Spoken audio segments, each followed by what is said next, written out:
Hey guys, what's happening? Elton here. We're in my what I call my office part of my 4.5 apartment, and yeah, this is of course where most of my framed advertisements are or pictures.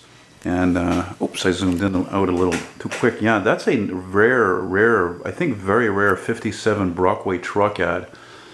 I framed this really for myself because I think it's such an awesome ad, and I'm not really selling it, but I mean, look, if somebody said, hey, I'll give you like whatever, 40 bucks, 30 bucks, yeah, I'll sell it. And I picked a really good time to make this video actually because we're late in the day right now. It's about 4:30 p.m. and the sun's coming in here. And it's funny because at this time right now in the Eastern Hemisphere, you know, Europe and I don't know, I guess Russia and Africa and all that, they're experiencing the longest lunar solar eclipse right now. So it'd be cool to experience that, but then again, it's been cloudy and raining for the past 3 days, so it's nice to have the sun. And it's also nice not having the fucking noise from the construction constantly outside going on from them, you know, working on changing the water pipes.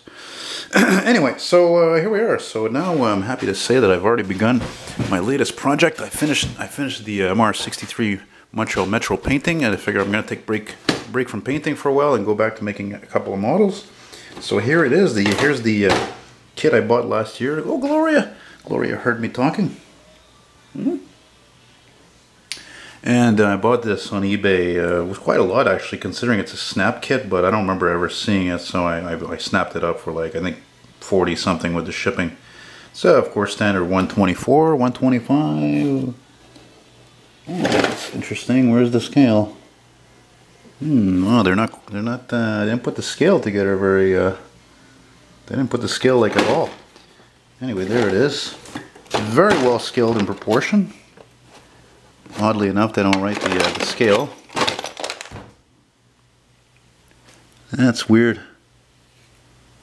Who are you going to call? Ghostbusters. New York City is in spectral chaos. Wow. It's weird they didn't write the scale. I never noticed that. Funny how a lot of times in life you could look at something and then you look at it again. You're like, oh, I didn't notice that. Same reason why I love old movies, you know. I don't think the Slimer was included in this, though. Anyway, so I'll show you what we got here. Alright, so this is all what's the rack of equipment on the top I have to paint. Here are the fins. The fins they made them separately. Maybe it was because you have to put, you know, they're red fins, right? So you have to paint them. Sorry, you don't have to paint them, it's a decal. Here's the interior, right, of said X-Ambulance. Not much to do on that at all, actually. Here's some hoses that connect the upper equipment part to the rest of the body. There's the frame, floor. I painted, of course. Man, I'm loving this camera. It's fucking amazing. I hope I have it for a very long time. Now, here's the chrome pieces. Now, I'm going to stop for a second on the chrome pieces because there's something I forgot to mention.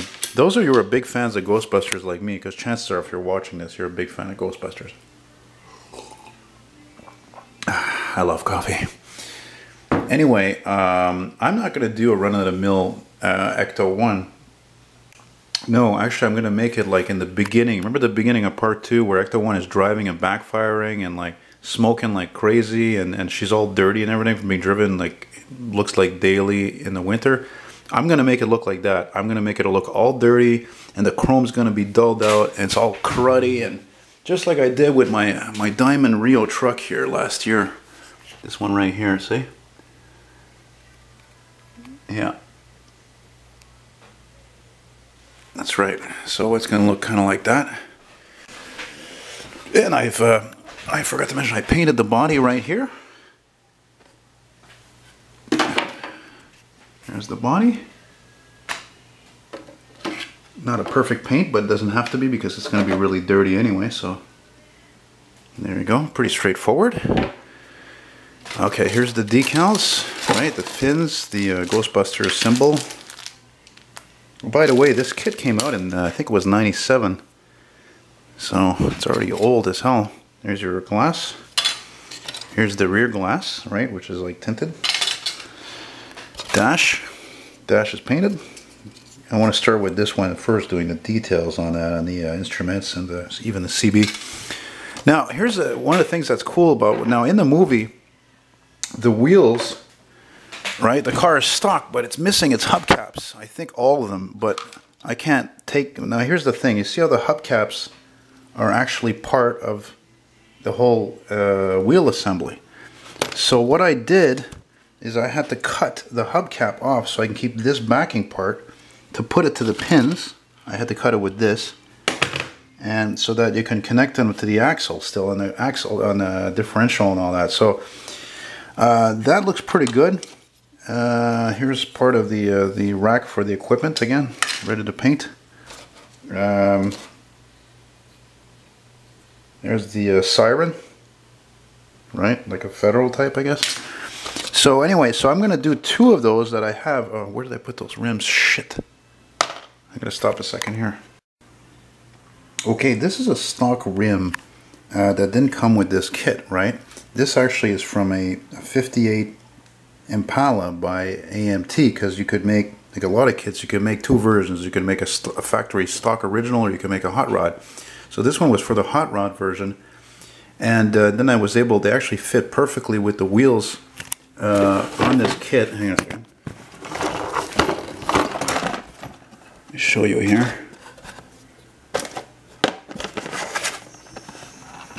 Where's the rim?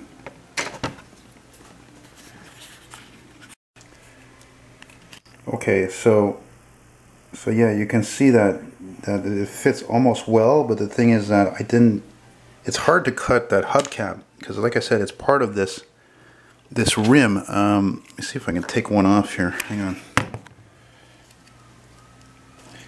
Anyway, like I said, the hubcap here and the backing to it, this is all one piece. So I had to like cut the hubcap off. I can't take it off now, it's too hard. You can put it on the tire, but you can't take it off.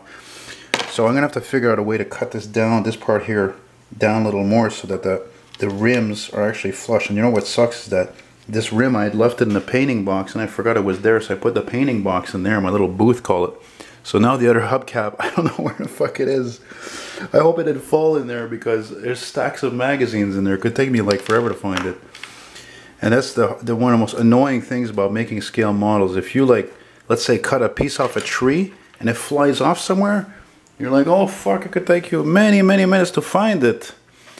Okay, so anyway, I want to finish by saying that I cleaned up my 121 scale ECTO-1 right here, because I want to use it as a guide, specifically the whole roof rack and equipment and all that for the colors. Obviously I'm going to be using some photos also to do the sort of, if you want to call it, weathering for the body. That's going to be all dirty and everything, and the chrome and you know, just all that. So I'm sure it's been done already to make it look like that, like in the beginning of part 2, but I'm going to make it like that again. So it's just going